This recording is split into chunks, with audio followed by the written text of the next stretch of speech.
Welcome to this edition of Wound Warriors. Today we have Dr. Mark Hinkes. He is a podiatrist board certified in wound care and surgery, and he is here to talk about basic foot problems that could be associated with PAD, but may not be associated with PAD. We also have our amazing nurse practitioner, Kay Smith, who's here with us, who's also board certified in wound care. And she's also, she has peripheral artery disease herself, so she can definitely relate to many of you. Just remember, the advice and views offered in this program are that of the speakers. Always, always, always ask your own healthcare provider about any advice or information offered here before you act on it. And remember, if you are having a medical emergency, do call the local emergency department. Go there, call an emergency transport. Don't wait. And with that all being said, please welcome Dr. Mark Hinkes, and he is going to be talking about the basic foot problems. Thank you so much, Dr. Hinkes. You've also, before we get into your presentation, you have a couple books that are out there that might be of interest to everybody. Yes, I have two books on Amazon. One is called Keep the Legs You Stand On. I wouldn't buy that book if I were you. It's not a good book. Awful print, awful pictures, awful book. Don't buy it. The other book I wrote, which I want you to buy, is called Healthy Feet for People with Diabetes. It's a much better book. It's an easy read, and it's very educational, and it's very germane for people that have PAD who want to prevent ulcers, infections, and hospitalizations. So thank you very much for letting me mention that. I appreciate it. So why don't we get into some of the foot care problems or the foot problems that it could be associated with PAD, but may not. I think it's really important as you're pulling up your presentation and sharing your screen, nurse practitioner Kay can talk about how when it comes to peripheral artery disease, I mean, some things are related to PAD, but there are other things that may not be related to PAD, but we still actually experience, you know, especially if you have diabetes. We don't everybody that gets PAD isn't always diabetic. So we have to take that into consideration. But the neuropathy caused by peripheral neuropathy can sometimes cause very similar problems. And there's also other things like autoimmune conditions that can lead to a neuropathy in the feet, and again, can cause extreme problems and indeed serious wounds. But by far, one of the hardest things to overcome and to take care of is diabetic foot ulcers. So on that point, I'll hand over to Dr. Hinkes. Okay, this is one of my favorite slides, but you can't really see on the picture, but this is all made out of nuts and bolts and screws that are glued onto a piece of wood, which I thought very interesting. Anyway, I'd like to thank Kim and the doctor for the opportunity to speak today to the Warriors group. And we're going to discuss common foot problems. I will try my best to relate what we're going to talk about here to issues of wounds so that it's more germane to the people who are watching. So I hope that I'll be able to mention something here that'll be beneficial and maybe help somebody prevent having a wound. So just by background, I'd like to mention that Abraham Lincoln said that when my feet hurt, I can't think. And Michelangelo said that the foot is an engineering masterpiece and a work of art. So what makes these 26 bones, 60 joints, 18 muscles, 107 ligaments, and 31 tendons so special? Well, from a functional mechanical standpoint, it allows us to take a vertical force in the leg and turn it into a horizontal force in the foot so that we can walk. And speaking of walking, what I'd like you to know is that the average person walks about 110,000 miles in a lifetime, and that's about 4 times around the earth. So if you're 50, 60, 70 years old, you've been around. Now, there are over 300 diagnosable problems in the foot, so it's a rare person who's been able to avoid some kind of problem in their foot in their lifetime. Just a little housekeeping here. This is not financial, legal, or any kind of advice. This is just information.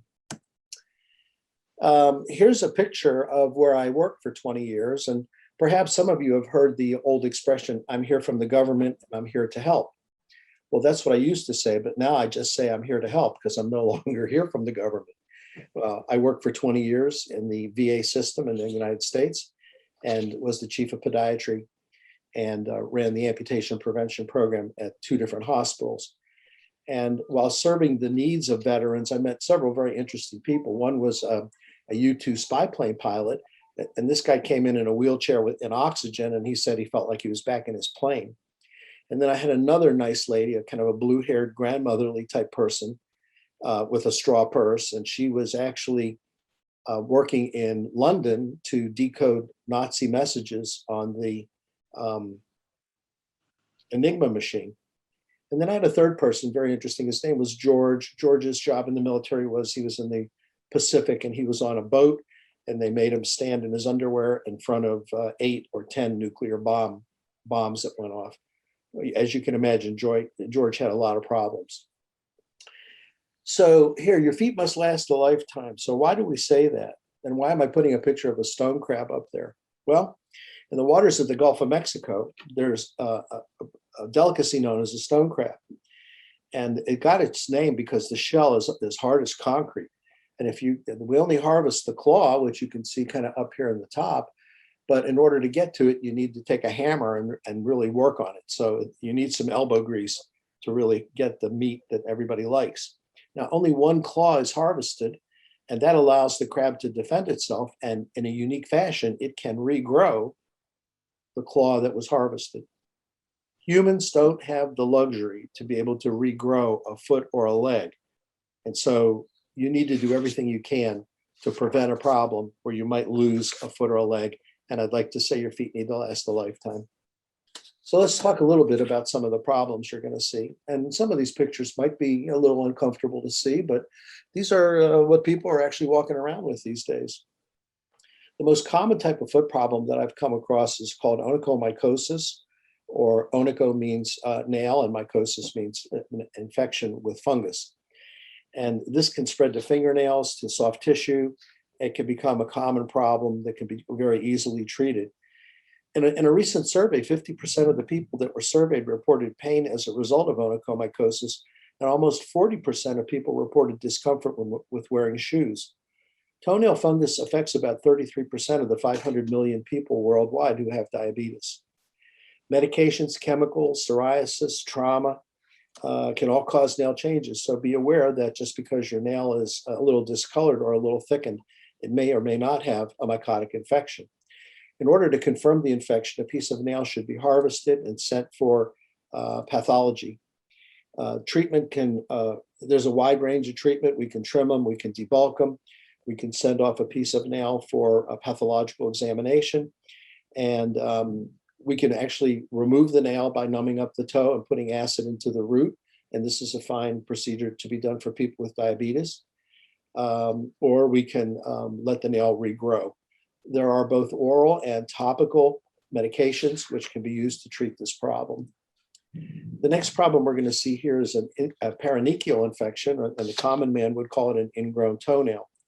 Now, this can be kind of a disconcerting thing because, as you can see from the corner here, a piece of nail gets stuck in the skin and the body produces something called a granuloma. And this is very tender, can be very painful, and more than one. It's so painful. I have had a number of these. Okay. I can't tell you, and it's even worse when they have to remove it inside the clinic with barely one shot of some sort of numbing solution. And then in one case, I had to walk out with crutches because I couldn't even put my foot down after the procedure. Well, you should have come to my office. I would have fixed it for you right the first time. Oh, wouldn't have had a problem. Now, anyway, a permanent correction is basically done by, numbing up the toe, removing a little slice of the side of the nail back to the matrix, which is back here in the base of the toe. We can either bathe that area with acid or with base, depending on what the doctor's choice is. And it takes about 2 to 3 weeks to heal. And when you're all healed up, no more ingrown toenails. So that's what we can do. Now, somebody that when it's done right. Somebody that can't have the surgery, we would take a little instrument and kind of take the corner of the piece of nail out and kind of keep an eye on it and make sure they don't get a recurrence. Yeah. Skin infections of the feet are very common, and because most of the time we're in closed shoes walking around, the darkness, the exposure to the warmth and the moisture sets up an environment that's perfect for a skin infection. And these skin infections can be a triggering event that causes a wound. Now, the skin infections can be bacterial, fungal, mixed, or viral, depending on which one you got. And what's interesting about this slide here is this is a bacterial infection, but if you look closely, the ulcer on the second toe was actually caused by the toenail on the big toe. So, you know, people don't pay much attention to nail pathology, but I think it deserves a little bit more credit because I've seen multiple times where nails can cause damage. And if you look at the size of that second toe, it's about maybe 3 times the normal size. So it's, you know, highly likely this patient has an osteomyelitis in that toe. So we can treat this by, of course, trimming back the nail, debriding the ulcer site, X-ray to be sure there's no osteo, getting out of closed shoes, oral antibiotics, topical antibiotics, dressing changes. You know, there's a wide variety of things we can do depending on how bad the infection is. Here's a fungal infection, and this is another one that's really, you know, a tough one to deal with because, you know, we're inside closed shoes, we're in a dark, moist, warm area. So that's another one. And again, there's oral and topical medication that can be treating this. Here's verruca or warts, and this is from the papillomavirus. And you know, to a lot of folks, everything on the bottom of the foot is a wart, but it's really not true. There can be a lot of other things on the bottom of the foot. Well, so how could you tell the difference? Well, if you go to the doctor and the doctor takes a blade and trims it, what you'll find is that the normal skin lines, like we see here, the skin lines come up to the lesion, they stop, and then they start on the other, and they start on the other side. And then there's pinpoint bleeding with debridement. And you notice these little dark spots here in the verruca. These are actually capillary buds where the verruca takes its oxygen and nourishment from your body and excretes its waste products into your body. So when we are trying to make the diagnosis, we'll take a blade and trim it. If we see pinpoint bleeding with debridement and the skin lines are spread, then we're pretty sure it's a wart. Now, in the past, multiple verruca have been associated with HIV, so that's something to keep your eye on. Now, you know, every profession has something it doesn't like to treat, and this is the thing that I like the least to treat, because it always involves something that's painful. As many tortures as, you know, medical science has devised, you can fry it, you can radiate it, you can put acid on it, you can put base on it, you can surgically remove it. And no matter what you do, it's going to hurt. Now, there is some new technology available which uses ultrasonic waves, which tends to destroy the verruca. So that's good news if you have one. But if you came to my office with this, I would send you to a dermatologist. I'm sorry, I'm just not going to do it. Let's talk about something called biomechanics now. Biomechanics is really important because it is a tool that gives us the ability to understand how we move in space, how we walk. And what's interesting about the foot is it changes its function depending where we are in the gait cycle. So at heel contact, the function of the foot is to be a mobile adapter to the terrain. And whether we're walking uphill, downhill, we're on rocks or sand or gravel, that foot has to come out in front of us and plant, otherwise we fall on our face. And then when we get to the push-off phase of gait, the function of the foot becomes now to be a rigid lever so we can propulse off. And so it's very interesting, at least if you're going to try to understand why people develop certain kinds of pathology in their feet, to understand their biomechanics. Now, let's do a quick experiment. And Kim and my friend in Scotland, you can do this as well as we do this now. Will do. We're going to do an experiment. I'm going to have you sit comfortably in your favorite chair, which I guess you're sitting in now. And I want you to lift your right foot off the ground. I want you to make clockwise circles. Are we circling? I'm circling. Okay, now I want you to, while you're doing this, I want you to draw number 6 in the air with your right hand. Oh my gosh. Hold on. Let me get the right foot going again. Okay. And I'm going anti-clockwise. What happened to your foot? It went anti-clockwise. It went the other way. I have to really concentrate and I have to go a lot slower to get them to do it. So, you know, this demonstrates your foot has a mind of its own. So some things are out of our control. So we talked, I'm going to kind of move forward in time here. One of the things we can do for patients to help them deal with musculoskeletal problems, problems of gait and ambulation, bone, soft tissue problems, is to make them custom-made devices that go in their shoes called orthotics.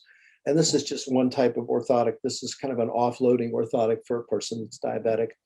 But we can become very specific about what we can do with orthotics. There's orthotics for runners, there's orthotics for grandmothers, there's orthotics for people that have not good fat pad on the bottom of their foot.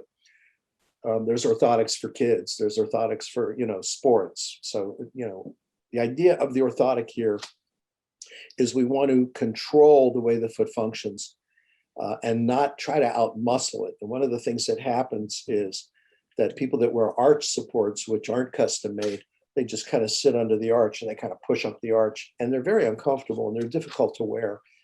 You can ask any of your friends who might use them and they may tell you that story again. So the next thing we're going to talk about is bone deformities. And here's where things get involved with wounds.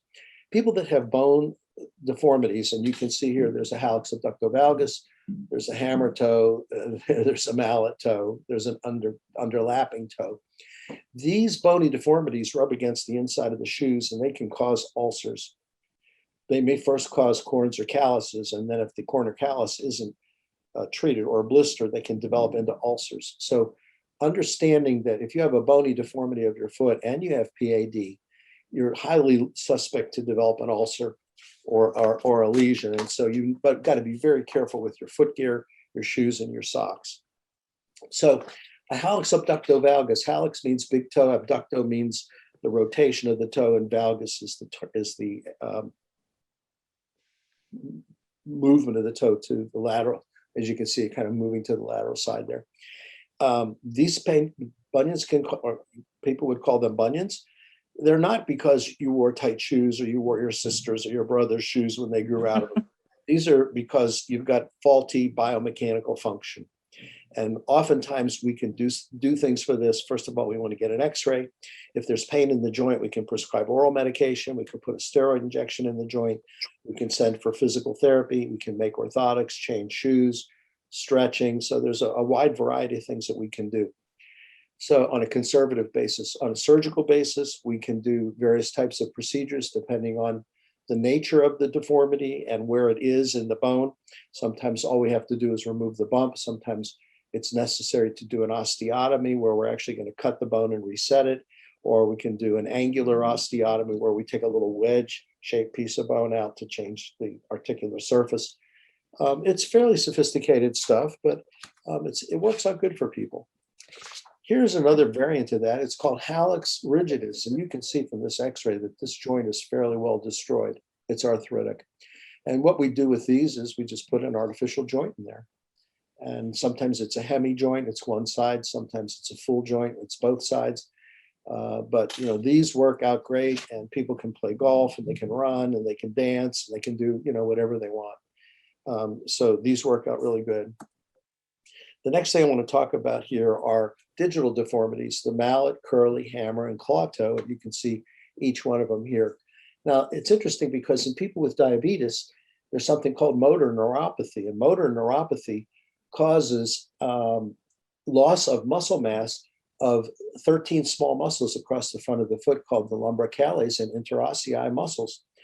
And when these muscles lose their mass, they lose their ability to stabilize the toes, which is their function, to keep the toes straight. So when you develop motor neuropathy, which is a consequence of chronically elevated blood sugars, and peripheral neuropathy, you get these digital deformities. And these digital deformities can cause corns and calluses, corns on the toes, we'll talk about them in a minute, and calluses on the bottom of the foot. And again, interacting and rubbing with shoes is the etiology of developing what can be an ulcer that can turn into an osteo, an infection, which might require hospitalization and either removal of part of a bone, amputation of part of a toe. We don't want to see it get that far. So this is where prevention comes in. If you see that you have this kind of a foot, you can use what we call a diabetic shoe or an extra depth toe box shoe or some type of shoe where there's enough room to accommodate the foot without rubbing. The next bony problem we're going to see is called a Taylor's bunion, and you can see here it's the fifth metatarsal bone where it's pressing against the shoe. And again, this is an osseous problem where the bone is kind of grown out, if you will.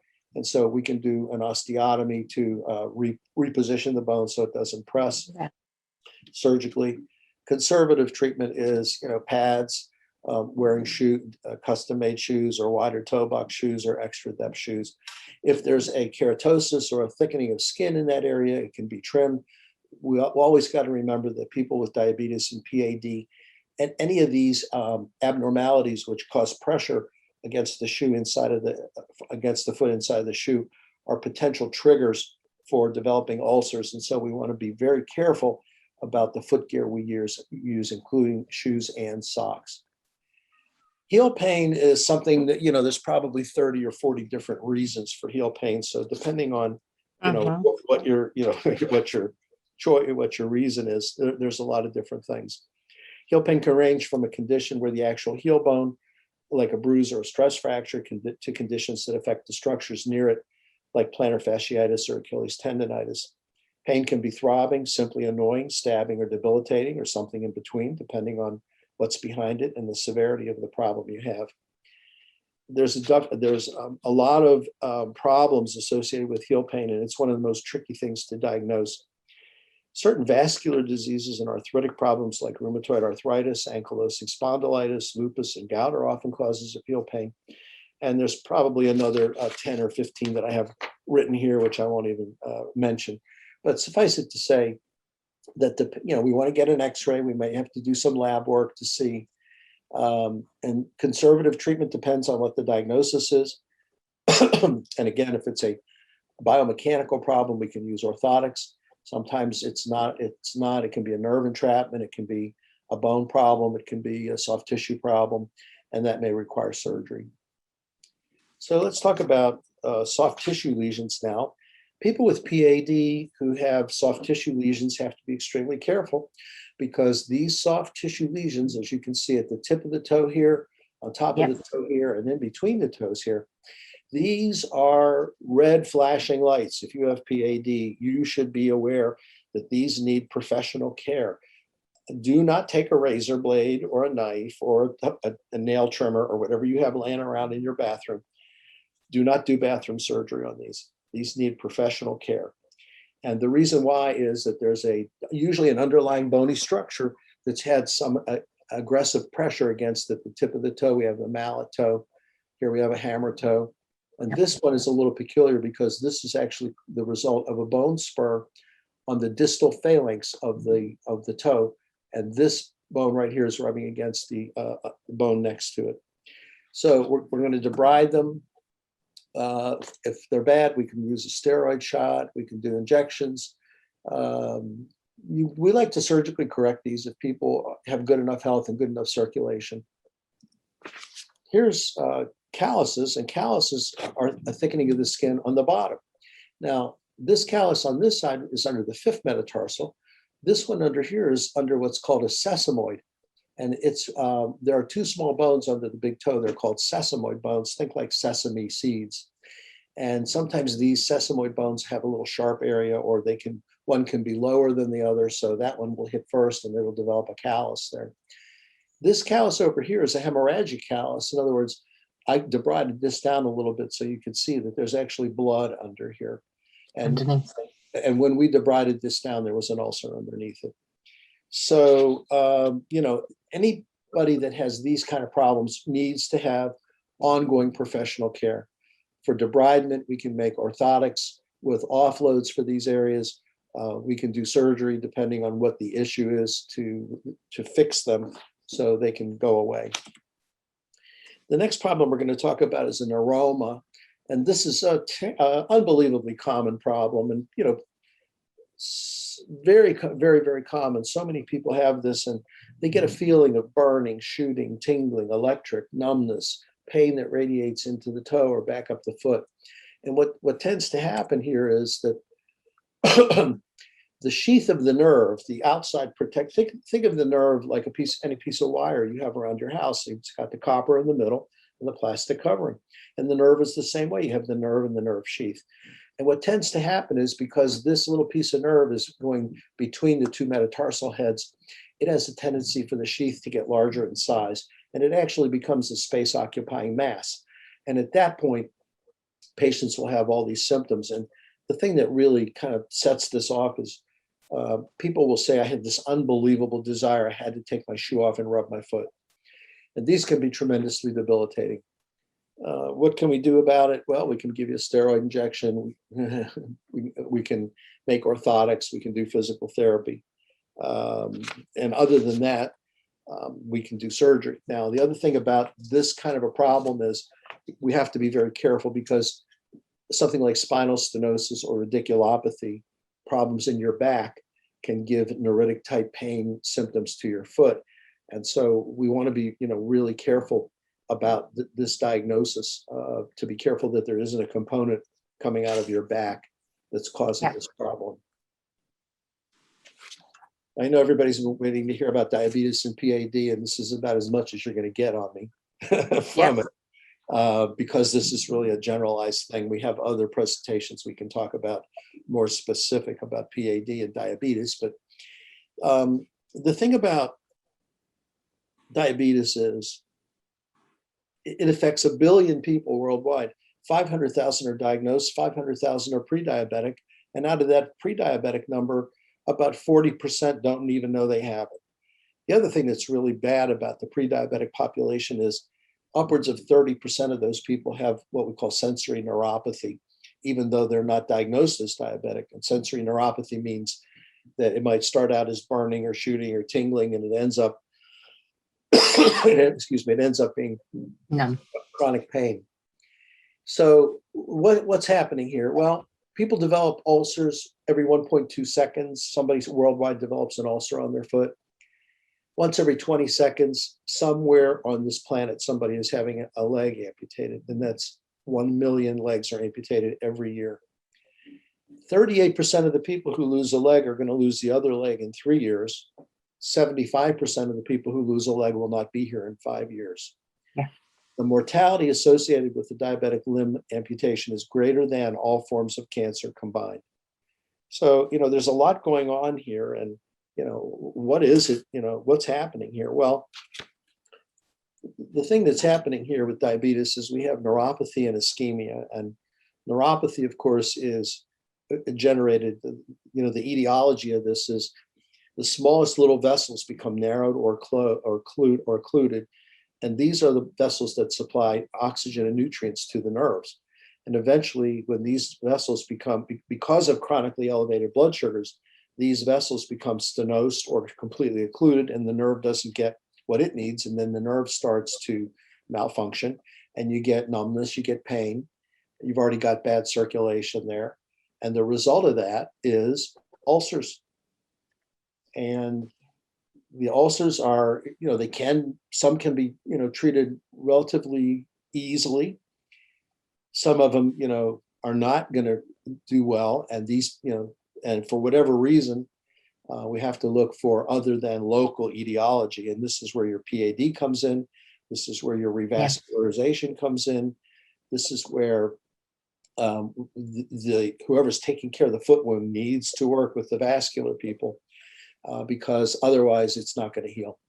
So, we have had a lot of experience in this. We've healed most of them. We lost a couple of them, but our track record's been pretty good about that. I want to mention this really quickly here. This is a book called Pain, The Gift Nobody Wants. And I think every person that has diabetes should read this book. And those with diabetes and PAD absolutely need to read this book. Paul Brand was an orthopedic surgeon. He practiced in India. His parents were missionaries. He became a hand surgeon, went back to England, became a hand surgeon, went back to India, and started working with people who had leprosy. And this guy, Brand, was the first person to understand that the neuropathy associated with leprosy was the same as the neuropathy associated with diabetes. And I'll give you just a quick story about this.